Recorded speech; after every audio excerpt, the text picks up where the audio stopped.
അസ്സലാമു അലൈക്കും വറഹ്മത്തുള്ളാഹി വബറകാത്ത്. ബിസ്മില്ലാ അൽഹംദുലില്ലാ. സ്നേഹാദരണീയരായ സത്യവിശ്വാസികളെ, എന്നോട് പഴയ കാലത്തെ വീഡിയോകളിലൊക്കെ ചോദിച്ച ഒരു ചോദ്യം, അതുമല്ലെങ്കിൽ ഇപ്പോൾ നേരിട്ട് പല ആളുകളും ചോദിക്കുന്ന ചോദ്യമാണ്, എന്തിനാണ് നിങ്ങളിങ്ങനെ ഒരു ചാനൽ തുടങ്ങിയത്? ഇത് സമസ്തയെയും അതുപോലെ തന്നെ ഒരുപാട് കിതാബ് പഠിച്ച ആലിമീങ്ങളായ സമസ്ത ഉസ്താദന്മാരെയും കുറ്റം പറയുവാനാണോ നിങ്ങൾ ഈ ചാനൽ തുടങ്ങിയത്? നിങ്ങൾക്ക് ഇതിനല്ലാതെ വേറൊന്നിനും നിങ്ങൾ ഉപയോഗിക്കുന്നത് കണ്ടിട്ടില്ല എന്നാണ് ഇവരെല്ലാവരോടും ചോദിച്ചതിൻ്റെ ഒരു ഉള്ളടക്കം. എന്തായാലും അതൊരു നല്ല ചോദ്യമായിട്ട് എനിക്ക് മനസ്സ് തോന്നിയിരുന്നു. എനിക്ക് മറുപടി പറയാൻ ഇഷ്ടപ്പെട്ടൊരു ചോദ്യമായിരുന്നു. പക്ഷേ ഞാൻ ഇവർ പറഞ്ഞ ഈ ഒരു കാര്യം, അതായത് അതിൻ്റെ ഒരുപാട് വീഡിയോകളിൽ, അതായത് ഞാൻ ചെയ്ത ഒട്ടനവധി വീഡിയോകളിലും അത് തന്നെയാണ് കണ്ടൻ്റ് ആയിട്ടുള്ളത് എന്നും നമ്മൾക്ക് മനസ്സിലാക്കാം. അത് സത്യം തന്നെയാണ്. വളരെ ദീർഘിപ്പിച്ച് പറയേണ്ട ഒരു ആൻസർ ആണെങ്കിലും അത് ഞാൻ വളരെ എന്നെ കൊണ്ട് പറ്റുന്ന അത്രയും ചുരുക്കി ഞാൻ പറയാൻ ശ്രമിക്കുകയാണ്. നിങ്ങളിത് മുഴുവനൊന്ന് കേട്ടാൽ നിങ്ങൾക്കതിനുള്ള ഉത്തരം ലഭിക്കുമെന്നാണ് എൻ്റെ വിശ്വാസം. നിങ്ങൾക്കും എനിക്കും അറിയാം, അത്ര വലിയ ഗ്രോത്ത് ആയിട്ടുള്ള ഒരു ചാനലൊന്നും അല്ല എൻ്റെ ഈ ഒരു ചാനൽ. പക്ഷേ 100 ചില്ലാനും വീഡിയോകൾ ഞാൻ ചെയ്തിട്ടുണ്ടെങ്കിലും ഒട്ടനവധി വീഡിയോകൾക്കും വ്യൂവേഴ്സ് കുറവാണ്. അതിനുള്ള പ്രൊമോഷൻ കാര്യങ്ങളോ അല്ലെങ്കിൽ അതിനുള്ള ടെക്നിക്കൽ യൂസേഴ്സൊന്നും ഞാൻ ചെയ്യുന്നില്ല. എനിക്ക് പറയാനുള്ള കാര്യം പറയാൻ വേണ്ടി ഇത് ഉപയോഗിക്കുന്നു എന്നുള്ളത് മാത്രം. എങ്കിലും ഞാൻ മുമ്പ് ചെയ്ത ഒരു വീഡിയോ ഉണ്ട്, അതായത് എനിക്ക് തോന്നുന്നത് 1.5 വർഷം മുമ്പ് എൻ്റെ ഈ ചാനലിൽ കാസിമി പറഞ്ഞ പൊട്ടന്മാർ, അതായത് റഹ്മത്തുള്ള കാസിമി പറഞ്ഞ പൊട്ടന്മാർ എന്നാണ് അതിൻ്റെ ഹെഡിങ്. ആ ഒരു വീഡിയോ അൽഹംദുലില്ലാ അതൊരു 1,00,000-ന്റെ മേലെ ആളുകൾ വ്യൂ ചെയ്ത ഒരു വീഡിയോ ആണ്. ആ വീഡിയോയിൽ ക്ലിപ്പിങ്ങിൽ റഹ്മത്തുള്ള കാസിമി, ആ വീഡിയോ ക്ലിപ്പ് നിങ്ങൾ കണ്ടിട്ടുണ്ടാവാം. അദ്ദേഹം പറയുന്നത് വളരെ, അതായത് കഅബാലയത്തെയും അതുപോലെ തന്നെ പ്രവാചകന്മാരെ മുഴുവനും അദ്ദേഹം അവഹേളിക്കുകയാണ്. ഇബ്രാഹിം നബി അലൈഹിസ്സലാത്തു വസ്സലാമിനെ അദ്ദേഹം നാമകരണം ചെയ്യുന്നത്, പേരെടുത്ത് വിളിക്കുന്നത് അത്രയും നിന്ദിച്ചുകൊണ്ടാണ്. അങ്ങനെ വളരെ വലിയ, അതായത് ചിന്തിച്ചാൽ പോലും ഇസ്ലാമിൽ നിന്ന് പുറത്തു പോകുന്ന രീതിയിലുള്ള വലിയ വലിയ കാര്യങ്ങളെ അദ്ദേഹം പച്ചയായിക്കൊണ്ട് സമസ്തയുടെ പള്ളികളിലും സമസ്തയുടെ വേദികളും ഉപയോഗിച്ചുകൊണ്ട് അദ്ദേഹം പറയുന്നു. അതും സമസ്തയിലെ വിശ്വാസികളായ ആളുകളുടെ മുന്നിൽ വെച്ചുകൊണ്ട്. ഇപ്പോൾ നിങ്ങൾ ഒന്ന് ശ്രദ്ധിക്കുക, ഇപ്പോൾ ഇദ്ദേഹം പറഞ്ഞുകൊണ്ടിരിക്കുന്നത്, ഇദ്ദേഹം പറയുന്ന കാര്യം മുഴുവനായിട്ട് കേട്ട് കഴിഞ്ഞാൽ നമ്മൾക്ക് ആത്മരോഷം കൊണ്ട് നമ്മൾ ഏത് രീതിയിൽ പ്രതികരിക്കും പറയുമെന്നൊന്നും പറയാൻ കഴിയില്ല. അതുകൊണ്ട് തന്നെ ഈ ഒരു ചെറിയൊരു ഭാഗം കൂടി നിങ്ങളൊന്ന് കേൾക്കുക. മക്കത്ത് പോയിട്ട് വലിയ നേട്ടം കിട്ടുമെന്ന് ആരെങ്കിലും വിചാരിച്ചാൽ അവൻ ഈ ഭൂമിയിലെ ഏറ്റവും വലിയ വിഡ്ഢിയാണ് എന്ന് ഞാൻ നിങ്ങളെ അറിയിക്കുകയാണ്. ഞാൻ മരിച്ചാൽ മദീന മുത്തേടത്ത് വരുമെന്നാണ് എൻ്റെ വിശ്വാസം. മക്കയിലും മദീനയിലും പോയാൽ എന്തെങ്കിലും പുണ്യം കിട്ടുമെന്ന് പ്രതീക്ഷിക്കുന്നത്, കരുതുന്നവർ പൊട്ടന്മാരാണെന്നാണ് ഇദ്ദേഹം, അതായത് വിഡ്ഢികളാണെന്നാണ് ഇദ്ദേഹം പറയുന്നത്. അതുപോലെ തന്നെ മദീനയിൽ മരണപ്പെടുക എന്നുള്ളത് ഒരു വിശ്വാസിക്ക് ഉണ്ടാവുന്ന ചെറിയൊരു ആഗ്രഹമാണ്. അതായത് സ്വഹാബത്തും അതുപോലെ തന്നെയുള്ള മഹാന്മാരും ഒക്കെ അവർക്ക് മദീനയിൽ മരിക്കുന്ന സമയം മദീനയിൽ മരിച്ച് അവിടെ അന്ത്യവിശ്രമം കൊള്ളുക എന്നുള്ളത്, അത് മദീനയെ പുണ്യമായി കരുതുന്നതുകൊണ്ട്, മദീനയിൽ പ്രവാചകൻ സല്ലല്ലാഹു അലൈഹി വസല്ലമ അന്ത്യവിശ്രമം കൊള്ളുന്നതുകൊണ്ട് തന്നെ വിശ്വാസികളായ ആളുകൾക്കൊക്കെ ഉണ്ടാവുന്നതാണ്. പക്ഷെ അദ്ദേഹം പറയുന്നത് അങ്ങനെയൊക്കെ ഒരു വിശ്വാസവും അല്ലെങ്കിൽ ഒന്നും അല്ല. ഇവിടെ റഹ്മത്തുള്ള കാസിമി മരണപ്പെട്ടാൽ മൂത്തേടത്തേക്ക് മദീന വരണം, അല്ലെങ്കിൽ മദീന വരും എന്നാണ് അദ്ദേഹം പറഞ്ഞത്. നിങ്ങളൊന്ന് ആലോചിച്ച് നോക്കൂ, റഹ്മത്തുള്ള കാസിമിയെയും അദ്ദേഹത്തിൻ്റെ സ്ഥലമായ മൂത്തേടത്തെയും പ്രവാചകൻ സല്ലല്ലാഹു അലൈഹി വസല്ലമയും അദ്ദേഹത്തിൻ്റെ നാടായ മദീനയെയും കാളും വില കൂട്ടിക്കണ്ടു. മദീനയെയും അതുപോലെ തന്നെ പ്രവാചകൻ സല്ലല്ലാഹു അലൈഹി വസല്ലമയും മൂത്തേടത്തിനെ അടുത്തേക്ക് താഴ്ത്തി, മൂത്തേടത്തിനേക്കാളും താഴ്ത്തുന്ന വർത്താനം ഇദ്ദേഹം പറഞ്ഞു. ഇത് മാത്രമല്ല, ഒരുപാട് കാര്യങ്ങളുണ്ട്. ഇതിൽ പ്രധാനമായ ഈ ചോദ്യം, എന്നോട് ചോദിച്ച ചോദ്യത്തിൻ്റെ ഉത്തരത്തിലേക്ക് വരുന്നത്, ഈ ഒരു റഹ്മത്തുള്ള കാസിമിയുടെ പ്രസ്താവനകളും അതുപോലെ തന്നെ റഹ്മത്തുള്ള കാസിമിയുടെ ഈ വേദികളും ഒക്കെ നമ്മൾ ശ്രദ്ധിച്ചാൽ ഇതൊക്കെ സമസ്തയുടെ ഒരു ഒത്താശയോടുകൂടി, അല്ലെങ്കിൽ സമസ്തയുടെ വേദികളും പള്ളികളും ഉപയോഗിച്ചുകൊണ്ടാണ് ഇത്തരത്തിലുള്ള ഇസ്ലാം വിരുദ്ധത അല്ലെങ്കിൽ അതുപോലെ തന്നെ നിന്ദ്യത ഇദ്ദേഹം പറഞ്ഞ് പ്രചരിപ്പിക്കുന്നത്. പ്രധാനപ്പെട്ടായി നമ്മൾ ചിന്തിക്കേണ്ടത്, എന്തുകൊണ്ട് സമസ്ത ഇതിനെ എതിർക്കുന്നില്ല? അതല്ലെങ്കിൽ സമസ്തയുടെ ആലിമീങ്ങൾ, ഇതുപോലെ പണ്ട് നിങ്ങൾ എല്ലാവരും എന്നോട് പറയുന്ന പോലെ ഒരുപാട് പഠിച്ച ആലിമീങ്ങളായ, കിതാബുകളൊക്കെ 20-30 വർഷം പഠിച്ച ഒരുപാട് ഉസ്താദന്മാരുണ്ടായിട്ടും എന്തുകൊണ്ട് ഇവരെ ഇദ്ദേഹത്തിന് ഒരു തടസ്സമിടുന്നില്ല? ഇദ്ദേഹത്തിൻ്റെ ഈ ഒരു സംസാരങ്ങളെയും ഇദ്ദേഹത്തിൻ്റെ ഈ ഒരു ചിന്താഗതികൾക്കും എതിരെ സംസാരിച്ചുകൊണ്ട് മുന്നോട്ട് വരുന്നില്ല എന്ന് നമ്മൾ ചിന്തിച്ചു നോക്കിയാൽ അതിന് ഉത്തരം കണ്ടെത്തുക, സമസ്തയ്ക്ക് അത് പറയാൻ കഴിയില്ല എന്നാണ്. ഇനി കാസിമിയല്ല, അതുപോലത്തെ ആളുകൾ വന്ന് ഇസ്ലാമിനെതിരെ എന്തു തന്നെ പറഞ്ഞാലും ഒരു അക്ഷരം പോലും ആ സമസ്തയ്ക്കോ സമസ്തയുടെ പണ്ഡിതന്മാർക്കോ പറയാൻ കഴിയില്ല എതിരെ. കാരണം കാസിമി ഇപ്പോൾ ഉള്ളത് തീജാനി ത്വരീഖത്ത് എന്നുള്ള 200 ചില്ലാനം വർഷങ്ങൾക്ക് മുമ്പ് ഷിയായിസത്തിൻ്റെ ഒരു വേറൊരു വേർഷനിൽ വന്ന ഒരു ത്വരീഖത്താണ് തീജാനി ത്വരീഖത്ത്. ഇദ്ദേഹം പല ത്വരീഖത്തുകളിലൂടെ ഇങ്ങനെ കറങ്ങിത്തിരിഞ്ഞ് വന്ന് ഇപ്പോൾ തീജാനി ത്വരീഖത്തിൻ്റെ പ്രചാരകനായിക്കൊണ്ട്, അതായത് സുന്നി എന്ന ലേബലിൽ, സമസ്ത എന്ന ലേബലിൽ ഇദ്ദേഹം അതുപോലെ തന്നെ ഇദ്ദേഹത്തിൻ്റെ ആളുകളും ഈ അണികളിലേക്ക് തീജാനി ത്വരീഖത്തും ഇതുപോലത്തെ വഴിപിഴച്ച പല ത്വരീഖത്തുകളുടെയും ആദർശങ്ങളാണ് പറഞ്ഞ് മനസ്സിലാക്കി ആളുകളുടെ ഹൃദയത്തിലേക്ക് ഇട്ടുകൊടുക്കുന്നത് എന്നുള്ളത് വളരെ ഗൗരവകരമായി നമ്മൾ ചിന്തിക്കേണ്ട ഒരു കാര്യം തന്നെയാണ്. അപ്പോൾ ഇങ്ങനെ സംസാരിക്കുന്ന കാസിമിക്കെതിരെയൊക്കെ ഒരു നടപടി എടുക്കാൻ സമസ്ത മുതിർന്നു കഴിഞ്ഞാൽ സമസ്തയോടൊരു ചോദ്യം കാസിമി തിരിച്ചു ചോദിക്കും. അങ്ങനെ ചോദിക്കുന്ന സമയത്ത് ഇവർക്ക് ഉത്തരം പറയാൻ കഴിയില്ല. കാരണം എന്തെന്ന് വെച്ചാൽ സമസ്തയുടെ വിശ്വാസം എന്ന് പറയുന്നത് തന്നെ കെട്ടിപ്പടുത്തിയിരിക്കുന്നത് ഇതുപോലത്തെ പല രീതിയിലുള്ള ഒരുപാട് വഴിപിഴച്ച ത്വരീഖത്തുകളും കൊണ്ടാണ് എന്നുള്ളത് നമ്മൾക്ക് മനസ്സിലാകും.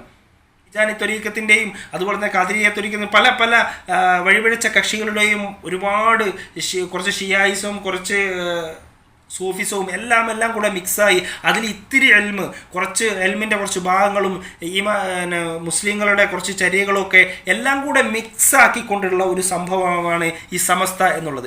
ആയതുകൊണ്ട് തന്നെ ഇതിനെ എതിർത്ത് കഴിഞ്ഞാൽ തിരിച്ചൊരുപാട് ചോദ്യങ്ങൾ സമസ്തയ്ക്കെതിരെ വരും. അതിനൊന്നും മറുപടി പറയാൻ സമസ്തയ്ക്ക് കഴിയില്ല. കാരണം സമസ്തയുടെ ഉള്ളടക്കം തന്നെ ഇതുപോലത്തെ കുറേ ത്വരീഖത്തുകളും അതുപോലെ തന്നെ ഷീസവും സൂഫിസവും ഒക്കെ തന്നെയാണ്. അത് നമുക്ക് മനസ്സിലാക്കാം. കാരണം സമസ്തയുടെ പണ്ഡിതന്മാരൊക്കെ അതുകൊണ്ട് തന്നെയാണ് ഈ ഇസ്ലാം ഒരുപാട് തെറ്റായി കാണുന്ന ഖബർ കെട്ടിപ്പൊക്കലും അവിടെ ചെന്നിട്ടുള്ള തേട്ടങ്ങളും അവിടെ ചെന്നിട്ടുള്ള സുജൂദുകളും അതുപോലെ തന്നെ അവിടെ നടക്കുന്ന ഒരുപാട് അനാചാരങ്ങൾ ഇതൊക്കെ സമസ്തയിലുമുണ്ട്. അപ്പോൾ ഒരിക്കലും തന്നെ സമസ്ത എന്ന ലേബലിൽ നിന്നുകൊണ്ട് ഇപ്പോഴത്തെ സുന്നി എന്ന ലേബലിൽ നിന്നുകൊണ്ട് ഒരിക്കലും തന്നെ ഇതിനൊന്നും എതിരെ സംസാരിക്കാൻ സമസ്തയ്ക്കോ സമസ്ത പണ്ഡിതന്മാർക്കോ കഴിയില്ല എന്നുള്ളതാണ് ഒരു യാഥാർത്ഥ്യം. കാരണം സമസ്ത പണ്ഡിതന്മാർ ഇതുപോലെ 70-30 വർഷം ഓതിപ്പഠിക്കുന്നത് ഇതുപോലത്തെ പല ത്വരീഖത്തുകളുടെയും പല സൂഫി പോലത്തെ ഗ്രന്ഥങ്ങളിൽ നിന്നെടുത്തിട്ടുള്ള അധ്യയനങ്ങളും അതിലുള്ളവരുടെയൊക്കെ വിശദീകരണങ്ങളുമാണ് ഇവർ കിതാബായി ഓതിപ്പഠിക്കുന്നത്. അല്ലാതെ ഇസ്ലാമിൻ്റെ പ്രമാണങ്ങളോ പരിശുദ്ധ ഖുർആനോ ഒന്നുമല്ല ഇവർ കൂടുതലായി ഓതിപ്പഠിക്കുന്നത് എന്ന് നമുക്ക് മനസ്സിലാക്കാം. നോക്കൂ, നമ്മൾ വിചാരിക്കുന്ന കുറച്ച് നിഷ്കളങ്കരായിട്ടുള്ള നല്ല കാര്യങ്ങൾ പറയുന്ന കുറച്ച് സിംസാറുൽ ഹഖ് ഹുദവിയെ പോലത്തെ പല പണ്ഡിതന്മാരുണ്ട്. നമ്മൾക്കൊന്നും അദ്ദേഹത്തോട് വ്യക്തിപരമായിട്ട് ഒരു വിയോജിപ്പുമില്ല. പക്ഷേ അദ്ദേഹത്തിൻ്റെ നിഷ്കളങ്കമായ ഭാവവും അഭിസംബോധന ചെയ്യാനുള്ള കഴിവുമെല്ലാം ഉപയോഗപ്പെടുത്തിക്കൊണ്ട് അദ്ദേഹവും തോണിയിൽ കാല് വെച്ച് സഞ്ചരിക്കുക എന്നുള്ള ആ ഒരു രീതിയാണ് അദ്ദേഹം വരെ എടുത്തിട്ടുള്ളത്. ഞാൻ വെറുതെ പറയുകയല്ല. നിങ്ങൾക്ക് എൻ്റെ വീഡിയോയിൽ തന്നെ സിംസാരവം എന്ന് പറഞ്ഞൊരു വീഡിയോ ഞാൻ ചെയ്തിട്ടുണ്ട് മുമ്പ്. അതുപോലെ തന്നെ നബിദിനാഘോഷത്തെ പറ്റി പറഞ്ഞതിൽ, അതായത് ഈ സമസ്തയുടെ പണ്ഡിതന്മാർ പറഞ്ഞു ഞാനതിനെ അംഗീകരിച്ചു എന്ന് പറഞ്ഞ ഹെഡിങ്ങോടുകൂടി ഞാനൊരു വീഡിയോ ചെയ്തിട്ടുണ്ട്. അതിൽ സമസ്ത പണ്ഡിതന്മാർ കൃത്യമായി പറയുന്ന ഇതിൻ്റെ ചില ഭാഗങ്ങളൊക്കെ ഉൾപ്പെടുത്തിയിട്ടുണ്ട്. അപ്പോൾ ശരിക്കും ഈ സിംസാറുൽ ഹഖ് ഹുദവിയെ നമ്മൾ എടുക്കുമ്പോൾ അദ്ദേഹം ഒരുപാട് ആളുകൾക്ക് ഇഷ്ടപ്പെട്ട ഒരു പ്രഭാഷകനാണ്. പക്ഷേ അദ്ദേഹം ഒരു ഭാഗത്ത് ദീന് പറഞ്ഞു വെക്കുകയും പക്ഷേ അതേ ഭാഗത്ത് അതേ വിഷയത്തിന് അദ്ദേഹം ഖുറാഫത്ത് പഠിപ്പിക്കുകയും ചെയ്യുന്ന വളരെ വലിയ അപകടകരമായ അവസ്ഥകൾ നമുക്ക് ഒരുപാട് കാണാം അദ്ദേഹത്തിൻ്റെ പ്രസംഗത്തിലൂടെ. 1-2 ഉദാഹരണങ്ങൾ പറഞ്ഞ് ഞാൻ നിർത്തുകയാണ്.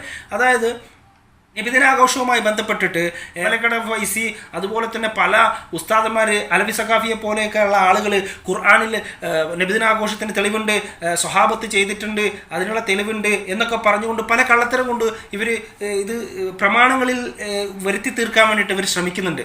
അതിനുവേണ്ടി പല നുണകളും ഇവർ പറഞ്ഞ്, അതായത് ദുർവ്യാഖ്യാനിക്കുന്നുണ്ട്. പല ആയത്തുകളും ഹദീസുകളൊക്കെ ദുർവ്യാഖ്യാനിക്കാൻ ഇവർ ശ്രമിക്കുന്നുണ്ട്. പക്ഷെ അതൊന്നും വില പോയിട്ടില്ല.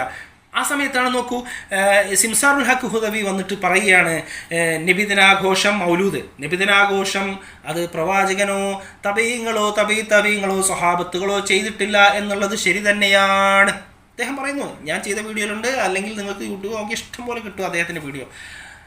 അങ്ങനെ നബി സല്ലല്ലാഹു അലൈഹി വസല്ലമയിൽ നിന്നോ സ്വഹാബത്തിൽ നിന്നോ ഉത്തമ നൂറ്റാണ്ടിൽ നിന്നോ ഒരിക്കലും ഇങ്ങനെ ഒരു ചര്യ ഉണ്ടായിട്ടില്ല എന്നുള്ളത് ശരി തന്നെയാണ്. അദ്ദേഹം ആ സത്യം അവിടെ പറഞ്ഞു. ഇത് തന്നെയാണ് സലഫികളും അതുപോലെ തന്നെ ഇസ്ലാമിനെ കൃത്യമായി പ്രബോധനം ചെയ്യുന്ന ആളുകളും ലോകം മൊത്തം പറയുന്നത്. ഇത് തന്നെയാണ് മക്കയിലും മദീനയിലുമുള്ള ഇമാമുമാർ പറയുന്നത്, അവിടെയുള്ള പണ്ഡിതന്മാർ പറയുന്നത്. പക്ഷേ പിന്നീട് അദ്ദേഹം പറയാണ് അതിൻ്റെ കൂടെ തന്നെ എന്ന് വെച്ച് ഇങ്ങനെയൊരു ആഘോഷം തെറ്റാണെന്ന് നമ്മൾ പറയേണ്ടതുണ്ടോ? നല്ല കാര്യങ്ങൾ നമ്മൾ എതിർക്കേണ്ടതുണ്ടോ? ചെയ്യുന്നവർ ചെയ്തോട്ടെ, എന്തിനാണ് നമ്മൾ എതിർക്കുന്നത് എന്നാണ് അദ്ദേഹം ചോദിക്കുന്നത്. ഇത്രയും വലിയ കിതാബ് പഠിച്ച ഒരു മനുഷ്യനാണെങ്കിൽ അദ്ദേഹം ഇത് പറയാൻ പാടുണ്ടോ? കാരണം റസൂലുള്ളാഹി സ്വല്ലല്ലാഹു അലൈഹി വസല്ലമയുടെ ആ കൃത്യമായ വാക്ക് നമ്മൾ സ്ഥിരമായിട്ട് ജുമുഅ ഖുതുബകളിൽ വരെ കേൾക്കാറുള്ളതാണ്. കുല്ലു ബിദ്അത്തുൻ വലാല, അതായത് എല്ലാ പുതുക്കിക്കൂട്ടലുകളും വലാലത്താണ്. നമ്മൾ ഈ 5 വക്ത് നിസ്കാരം, ഫർളായ നിസ്കാരം 5 വക്ത് എന്നുള്ളത് അത് ഞാൻ ഇന്ന് കൊണ്ട് 6 വക്താക്കാണ്, ഒരു വക്ത് കൂടെ കൂടുതൽ ഞാൻ നിർവഹിച്ചാൽ ഞാൻ വലാലത്തിലാണ്, വഴികേടിലാണ്. കുല്ലു വലാലത്തും ഫിന്നാർ. ആ നിസ്കാരം അല്ലെങ്കിൽ അതുപോലെ പുതുക്കി ഉണ്ടാക്കിയ നോമ്പ്, അതല്ലെങ്കിൽ പുതുക്കി ഉണ്ടാക്കിയൊരു ദിക്ർ, അല്ലെങ്കിൽ പുതുക്കി ഉണ്ടാക്കിയ ഒരു ആഘോഷം പ്രവാചകനോ സ്വഹാബത്തോ തബീങ്ങളോ അറിഞ്ഞിട്ടില്ല, അവർ ചെയ്തിട്ടില്ലാത്തതാണെങ്കിൽ കൊല്ലു ബിദ്അത്തുൻ വലാല, എല്ലാ പുതുക്കിക്കൂട്ടലുകളും അത് എല്ലാം വഴികേടും, കൊല്ലു വലാലത്തും ഫിന്നാർ, എല്ലാം നരകത്തിലേക്കാണെന്ന് പ്രവാചകൻ സല്ലല്ലാഹു അലൈഹി വസല്ലമയുടെ വാക്ക്. ഇത് മുന്നിലിരിക്കെ, ഇത് അറിയുന്ന ആളായിട്ടിരിക്കെ എന്തുകൊണ്ട് ഇത്തരമൊരു ഇരട്ടത്താപ്പ് നയം സിംസാറുൽ ഹഖ് ഹുദവി കൊണ്ടുവന്നു? സ്വന്തം അണികളിലേക്ക് യാഥാർത്ഥ്യം പറഞ്ഞുകൊണ്ട്, എന്നാൽ നിങ്ങൾ ചെയ്യുന്നത് ചെയ്തു പോയിക്കോളി, കുഴപ്പമില്ല എന്ന് പറഞ്ഞു. അത് മാത്രമാണോ? മാത്രമല്ല, നോക്കൂ സുഹൃത്തുക്കളെ, ചരട് ബന്ധിക്കുക, അതുപോലെ തന്നെ മന്ത്രിച്ചൂതിയ ചരട്, അതുപോലെ തന്നെ ഉറുക്ക്, ഇങ്ങനത്തെ കാര്യങ്ങളൊക്കെ ഇസ്ലാമിൽ വലിയ തെറ്റായിട്ടാണ് ഇസ്ലാം പഠിപ്പിക്കുന്നത്. നബി സല്ലല്ലാഹു അലൈഹി വസല്ലം അതിശക്തമായി എതിർത്ത കാര്യങ്ങളൊക്കെ റിപ്പോർട്ടുകളിൽ നമ്മൾ കാണാം. പക്ഷെ എത്രത്തോളം എന്ന് വെച്ചാൽ ഇതൊക്കെ ഷിർക്ക് എന്ന വലിയ തെറ്റാണ്. അത് ഷിർക്ക് എന്ന് പറയുന്ന അത്രയും വലിയ മഹാപാപത്തിലേക്കാണ് ഇതൊക്കെ നമ്മളെ കൊണ്ടെത്തിക്കുക. അല്ലെങ്കിൽ അതാണ് ഈ ഒരു കിട്ടുന്നതിലൂടെ ആ ഒരു ശിക്ഷയാണ് നമ്മൾക്ക് ലഭിക്കുക എന്നൊക്കെയാണ് പഠിപ്പിച്ചു തരുന്നത് ഇസ്ലാം. എന്തുകൊണ്ടെന്ന് വെച്ചാൽ നമ്മൾക്ക് എന്ത് പ്രതിസന്ധി ഉണ്ടാകുമ്പോഴും, ഏതൊരു തരത്തിലുള്ള പ്രയാസങ്ങൾ ഉണ്ടാകുമ്പോഴും, സന്തോഷമാണെങ്കിലും സങ്കടമാണെങ്കിലും എല്ലാം അള്ളാഹു സുബ്ഹാനഹു വ തആലയാണ് നമ്മൾക്ക് നൽകുന്നത്. അല്ലാഹുമ്മ ലാ മാനിയ ലിമാ അഅതൈത വലാ മുഅതിയ ലിമാ മനഅത വലാ യൻഫഉ ദൽ ജദ്ദി മിൻകൽ ജദ്ദ് എന്ന് നമ്മൾ എല്ലാ ഫർദ് നമസ്കാരാനന്തരവും നമ്മൾ പറയുന്നതാണ്, നമ്മൾ പ്രഖ്യാപിക്കുന്നതാണ്. അള്ളാഹുവേ, നീ തരാൻ ഉദ്ദേശിച്ച ഒന്നിനെ, അത് നന്മയായിക്കോട്ടെ തിന്മയായിക്കോട്ടെ, അതിനെ തടയാൻ ലോകത്ത് ഒരാൾക്കും കഴിയുകയില്ല. അള്ളാഹ് ഉദ്ദേശിക്കാത്ത ഒരു കാര്യത്തിനെ, അത് നന്മയായിക്കോട്ടെ തിന്മയായിക്കോട്ടെ, അത് ഞങ്ങൾക്ക് കൊണ്ടുവന്ന് തരുവാനും ആരെക്കൊണ്ടും സാധിക്കുകയില്ല എന്ന് ആ ഒരു പ്രതിജ്ഞ നമ്മൾ പറയുമ്പോൾ, അള്ളാഹുവിൽ തവക്കുൽ ചെയ്ത് ജീവിക്കുന്ന, ഏത് പ്രതിസന്ധി ഘട്ടത്തിലും ഏത് പ്രയാസഘട്ടത്തിലും അള്ളാഹു എനിക്ക് എപ്പമുണ്ട്, അള്ളാഹുവിൽ തവക്കുൽ ചെയ്ത് ജീവിക്കുന്ന ആ ഒരു വിശ്വാസമാണ് ഇസ്ലാമിൻ്റെ വിശ്വാസം. അതാണ്. പക്ഷേ നമ്മൾ ഈ ഉറുക്കുമേലസൊക്കെ ധരിക്കുന്നതോടുകൂടി നമ്മൾക്കൊരു വിശ്വാസം വരികയാണ് നമ്മുടെ മനസ്സിൻ്റെ ഉള്ളിൽ. അതായത് ഈ ഉറുക്ക് അല്ലെങ്കിൽ ഈ ഏലസ് അത് നമ്മളുടെ ചില പ്രതിസന്ധികളൊക്കെ തടുക്കും, ചില പ്രയാസങ്ങളെ ഇല്ലാതാക്കും, ചില പരിഹരിക്കും എന്നുള്ളൊരു വിശ്വാസം നമ്മുടെ മനസ്സിലേക്ക് വരികയാണ്.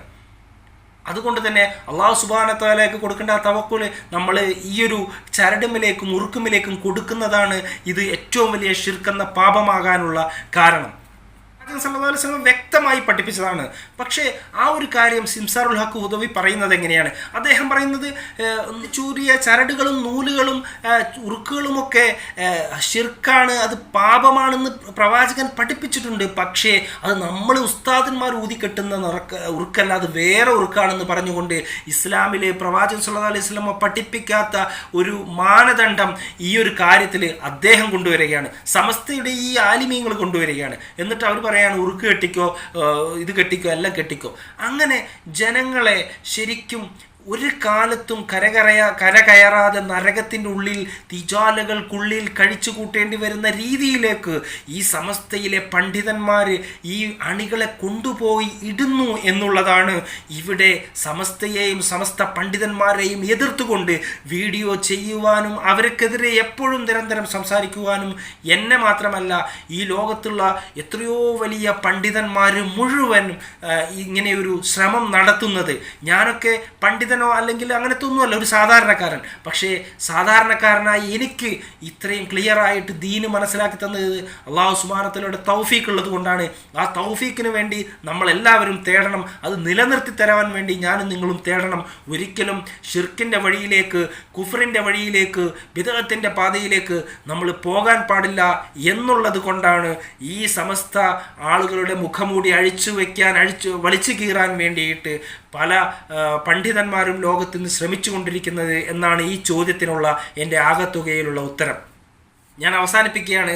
എന്തായാലും പല മോശപ്പെട്ട ഇസ്ലാമിൻ്റെ ശത്രുക്കളുടെ കയ്യിലുള്ള പല വിശ്വാസങ്ങളും കുത്തിനിറച്ചുകൊണ്ട് സമസ്തയ്ക്ക് അഹ്ലുസുന്ന എന്ന് പേര് നൽകിയതുകൊണ്ട് മാത്രം സാധാരണക്കാരെ എന്നെപ്പോലത്തെ ആളുകളെ നിങ്ങൾ ചിന്തിക്കുക. ഒരിക്കലും സുന്നി അഹ്ലുസുന്നത്ത് വൽ ജമാ എന്ന് നമ്മളിതിന് പേര് നൽകിയത് കൊണ്ട് മാത്രം അത് അഹ്ലുസുന്ന ആവുകയില്ല. അഹ്ലുസുന്ന എന്താണെന്ന് വെച്ചാൽ അത് ഖുർആനിൻ്റെ വഴിയാണ്. അത് പ്രവാചകൻ സല്ലല്ലാഹു അലൈഹി വസല്ലം നമുക്ക് കാണിച്ചു തന്ന മാതൃകയാണ്. അതല്ലാത്തൊരു മാതൃക അത് അഹ്ലുസുന്നത്തിൻ്റെ വഴിയല്ല, അഹ്ലുസുന്നത്ത് വൽ ജമാഅത്തല്ല എന്ന് നിങ്ങൾ തിരിച്ചറിയണം. നിങ്ങളിത് പഠിക്കണം. ഇസ്ലാമിനെയും ഖുർആനെയും അതുപോലെ തന്നെ കൃത്യമായി നിങ്ങൾ മനസ്സിലാക്കാൻ ശ്രമിക്കണം. അല്ലാഹു സുബ്ഹാനഹു വ തആല പരിശുദ്ധ ഖുർആനിലൂടെ നമ്മളോട് പറഞ്ഞു തരുന്നുണ്ട്, ഒരു പറ്റം പണ്ഡിതന്മാർ അവർ ജനങ്ങളുടെ സ്വത്ത് അപഹരിച്ച് ആ സ്വത്തിൽ നിന്ന് അവർ തിന്നു കൊടുത്ത് ഇങ്ങനെ ആർഭാടമായി ജീവിക്കും. ആ ആളുകൾ ജനങ്ങളെ നേർവഴിയിൽ നിന്ന് മാറ്റി വേറെ വഴിയിലേക്ക് അവർ കൊണ്ടുപോകും. അതേ സുഹൃത്തുക്കളെ, അങ്ങനെ ഇടതുഭാഗത്ത് സ്റ്റെയറിംഗ് ഉള്ള ദുബായിൽ നിന്നും മറ്റും ഇമ്പോർട്ട് ചെയ്ത വാഹനങ്ങളിൽ മാത്രമേ ആ ഉസ്താദന്മാരൊക്കെ ചിലപ്പോൾ സഞ്ചരിക്കുകയുള്ളൂ. അവർക്ക് വലിയ വലിയ ബിൽഡിങ്ങുകളും നോളേജ് സിറ്റികളും അതുപോലെ അവർ കെട്ടിപ്പടുത്തുണ്ടാക്കുകയും ചെയ്യും. ഇതൊക്കെ കണ്ടിട്ട് അവരാണ് ദീനിൻ്റെ ആളുകളെന്ന് ധരിച്ച് നിങ്ങൾ പുറകോട്ട് നടക്കുമ്പോൾ അല്ലാഹു സുബ്ഹാനഹു വ തആല പറയാണ്, നിങ്ങൾ നാളെ പരലോകത്ത് നിങ്ങളുടെ ഈ ആശയം തെറ്റാണെന്നും നിങ്ങൾ ഇസ്ലാമിനെതിരായിരുന്നുവെന്നും മനസ്സിലാക്കുന്ന സന്ദർഭത്തിൽ നരകത്തിലേക്ക് പോകാൻ വേണ്ടി നിങ്ങൾ തയ്യാറെടുക്കേണ്ട ആ സമയത്തിൽ നിങ്ങൾ വിളിച്ചു പറയും, അല്ലാഹുവേ, ഇന്ന പണ്ഡിതന്മാർ, ഇന്ന ആളുകൾ, ഇന്ന തലയെക്കെട്ടുകാർ അവർ പറഞ്ഞ കാര്യങ്ങൾ ഞങ്ങൾ ദീനാണെന്ന് കരുതി ഞങ്ങൾ അതിൻ്റെ പുറകിൽ ഞങ്ങൾ നടന്നുപോയി. അല്ലാ, ഞങ്ങൾ ദീനിനെ പഠിക്കാൻ ശ്രമിച്ചില്ല. അല്ലാ, ഞങ്ങൾക്ക് ഈ ശിക്ഷ നൽകുകയാണെങ്കിൽ ഈ ഉസ്താദന്മാർക്ക് അല്ലാഹുവേ നീ ഇരട്ടി ശിക്ഷ നൽകണേ എന്ന് പറഞ്ഞുകൊണ്ട് അവർ വിലപിക്കുമെന്നാണ് അല്ലാഹു സുബ്ഹാനഹു വ തആല പറയുന്നത്. അതുകൊണ്ട് അല്ലാഹു സുബ്ഹാനഹു വ തആല നമ്മളെല്ലാവരെയും കൃത്യമായ പരിശുദ്ധ ഖുർആനിൻ്റെയും തിരുസുന്നത്തിൻ്റെയും മാതൃകയിൽ ദീനിൻ്റെ നേരായ ചൊവ്വായ ഇഹ്ദിനസ് സിറാത്തുൽ മുസ്തഖീം ആ ഒരു ചൊവ്വായ പാതയിൽ ഏവരെയും അല്ലാഹു സുബ്ഹാനഹു വ തആല ഒരുമിച്ച് കൂട്ടി തരുമാറാകട്ടെ. ചൂഷണം ചെയ്യുന്ന പൗരോഹിത്യത്തിൽ നിന്ന് അതുപോലെ തന്നെ വഴിവിഴിച്ചു പോകുന്നതിനെ തൊട്ടൊക്കെ അല്ലാഹു സുബ്ഹാനഹു വ തആല നമ്മളെ കാത്തുരക്ഷിക്കുമാറാകട്ടെ. അസ്സലാമു അലൈക്കും വറഹ്മത്തുള്ളാഹി വബറകാതുഹു.